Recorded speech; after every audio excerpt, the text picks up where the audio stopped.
मेरे मौला अली नहजुल बलागा में इरशाद फरमाते हैं, खबरदार, अल्लाह ने जब हीना खलक़ल्लाहुल खल्क़, खुतबा हम्माम का आगाज़ और इब्तदाई जुमले हैं मौला के फरमान, जब अल्लाह ने मखलूक को खल्क़ किया तो गनी अन ताअतिहिम व आमिनन अन मासियतिहिम। आमादा है मैं तर्जुमा करूँ? अल्लाह ने जब मखलूक को खल्क़ किया तो वो उनकी इताअत से गनी था और उनकी मासियत से महफूज था। अगर अल्लाह की मासियत करने वाले ये समझ रहे हैं कि अल्लाह की खुदाई पर कोई फ़र्क आ जाएगा, तो जान लो कि अल्लाह की खुदाई पर कोई फ़र्क आने वाला नहीं है। अल्लाह को सारी दुनिया माने तब भी अल्लाह, और अल्लाह को कोई ना माने तब भी अल्लाह। अल्लाह हमारे माने जाने से नहीं पहचाना जा रहा, मोहम्मद और अली की वजह से पहचाना गया।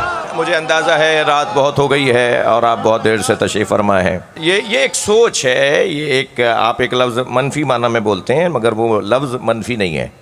वो एक लफ्ज़ अंग्रेज़ी में ये बच्चे बोलते हैं माइंड सेट, एक सोच, एक ख़याल। उस ख़याल के मुताबिक ही फिर रवैये बनते हैं जी, एक माइंड सेट के मुताबिक ही रवैये बनते हैं। अल्लाह हमारा माइंड सेट मुरत्तब कर रहा है, हमारी सोच को मुनज़्ज़म कर रहा है। ये सोच लो कि तुम्हारी इबादतों से मेरी खुदाई नहीं बढ़ती और ना ही तुम्हारे गुनाहों से मेरी खुदाई में कमी आती है। गुनाह का भी नुकसान तुम्हें है और इबादतों का भी फ़ायदा तुम्हें है। ये जो नमाज के औकात है ना, ये अल्लाह के औकात नहीं है, हमारे औकात। हम ये नमाज के औकात से अपने औकात को मुनज़्ज़म करते हैं। अल्लाह हमें इन वक्तों में नहीं मिलता। बाज़ लोगों को तो मुसल्ले पे भी अल्लाह नहीं मिलता, बाज़ लोगों को तो मस्जिद में भी अल्लाह नहीं मिलता। नाराज़ ना होइएगा, बाज़ लोगों को मक्के जाकर भी अल्लाह नहीं मिलता, और बाज़ लोग अगर आईने में अपनी शक्ल देख लें तो अल्लाह समझ में आ जाता है। भाई सलवात पढ़ लें नबी की ज़ात पर।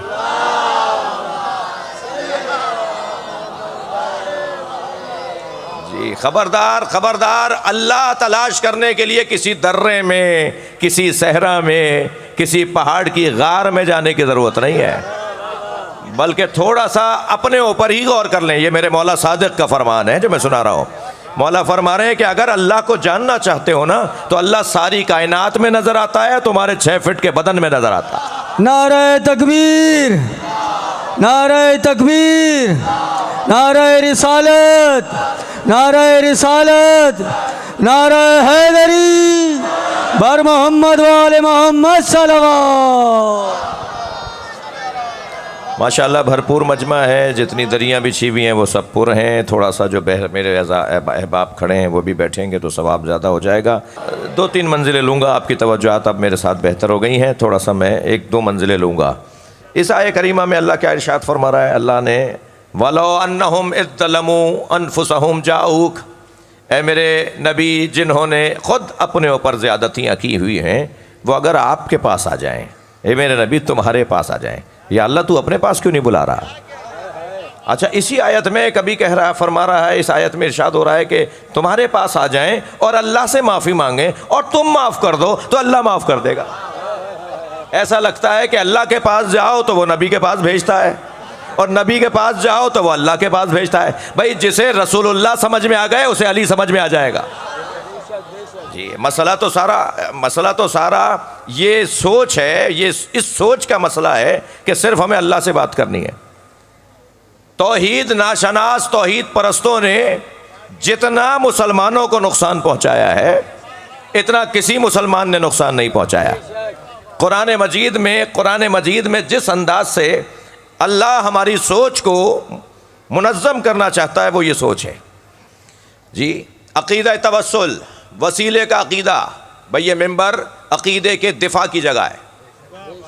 इस मेंबर से अक़ायद का दिफा भी होगा, तबलीग भी होगी और अक़ायद की मजबूती भी पेश की जाएगी। तमाम तर एहतराम को मलहूज़ रखते हुए, सबके दिलों का ख्याल रखते हुए, अपने नज़रिए को माकूल अंदाज से पेश करना ही मेंबर और खिताबत है। ज़रूरी है कि हम अपनी बात करते हुए किसी को चुटकी ही भरेंगे तो बात होगी, बग़ैर चिढ़ाए भी तो बात हो सकती है ना। फसाहत और बलागत सीखना है तो अली से सीखें।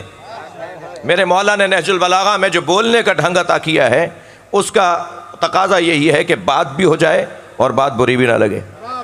तो हम अपने दिफा, अपने अक़ायद के दिफा में एक अक़ीदा हमारा बहुत रोशन अक़ीदा ये है कि हम अल्लाह से बात करना चाहते हैं मगर वसीले के साथ। और ये हमारा अक़ीदा क्या होता है? मेरा अक़ीदा ये, मैं कौन हूँ भाई? हमारा कोई अक़ीदा नहीं है। हमारा अक़ीदा है तो वो कुरान और हदीस की रोशनी में। अगर मेरे पास अपने अक़ीदे के लिए आयत नहीं है तो मुझे अपने अक़ीदे की इस्लाह करना चाहिए। अगर मेरे पास अपने अक़ीदे के लिए कोई सही हदीस नहीं है, कोई मुतवातिर हदीस नहीं है, तो मुझे अपने अक़ीदे की इस्लाह करनी होगी। ये अक़ायद इमामिया, जितना पुराना ये नज़रिया है ना, जितना पुराना ये मज़हब है, जितना पुराना ये अक़ीदा और मसलक और मज़हब है, इतने ही इसके पास दलाइल भी ज़्यादा हैं। जी, जो पुराने स्कूल होते हैं ना, उनके पास तजर्बात ज़्यादा होते हैं। जो पुराने इदारे होते हैं उनके पास तजर्बात भी ज़्यादा होते हैं। सबसे ज़्यादा कदीम तरीन अगर कोई नज़रिया है तो वो इस्लाम का नज़रिया, तशय्यो का नज़रिया है। नाराज़ ना हो तो मैं एक जुमला कह दूँ, अज़ीज़ान गिरामी, तशय्यो और इस्लाम ये दो चीज़ें नहीं हैं। इस्लाम की बेहतरीन तस्वीर को तशय्यो कहा जाता है। इस्लाम की बेहतरीन तशरीह को तशय्यो कहा जाता है। वाकई इस्लाम अगर समझना है तो आ जाओ अहले बैत के दरवाज़े पर, वो बताएंगे कि इस्लाम क्या है।